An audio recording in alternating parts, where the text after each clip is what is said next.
Bacaan sholawat munjiat beserta Latin dan terjemahannya. Banyak sekali bacaan sholawat dalam berbagai macam pelafalan dengan penamaan yang berbeda-beda. Salah satu bacaan sholawat yang sering diamalkan dan dibaca adalah sholawat munjiat. Bismillahirrahmanirrahim.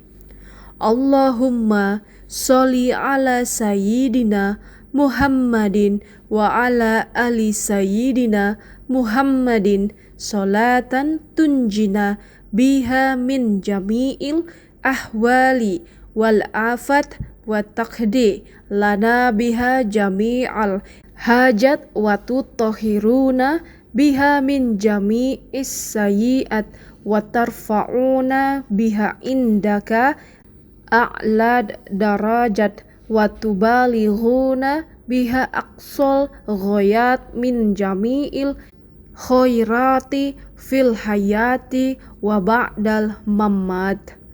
Artinya, ya Allah, limpahkanlah rahmat kepada junjungan kami Nabi Muhammad yang dengan sholawat itu Engkau akan menyelamatkan kami dari semua keadaan yang menakutkan dan dari semua cobaan. Dengan sholawat itu Engkau akan mengabulkan hajat kami. Dengan sholawat itu, Engkau akan menyucikan kami dari segala keburukan. Dengan sholawat itu, Engkau akan mengangkat kami ke derajat paling tinggi.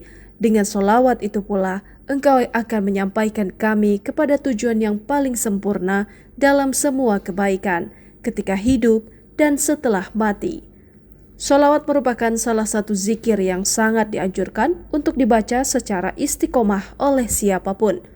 Memperbanyak membaca sholawat diyakini dapat mempermudah terkabulnya hajat yang diinginkan oleh seseorang. Melansir website NU Online Jawa Timur, arti dari sholawat munjiat sendiri adalah sholawat penyelamat. Sholawat munjiat ini bisa dilafalkan pada awalan bacaan doa-doa, khususnya pada saat bacaan doa tahlil. Masyhur sekali bahwa doa yang diawali dengan membaca sholawat munjiat ini akan cepat terkabulkan, tentu atas seizin Allah Subhanahu wa Ta'ala.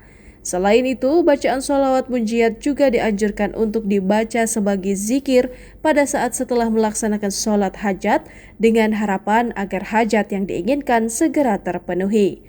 Melansir kompas.com, Syekh Ahmad bin Ali Al-Buni dalam kitab Syamsul Ma'arif menjelaskan ada beberapa keutamaan sholawat munjiat, antara lain diberikan kemudahan dan kelancaran dalam setiap aktivitas, terhindar dari musibah, terkabulnya hajat, dianugerahi anak yang soleh.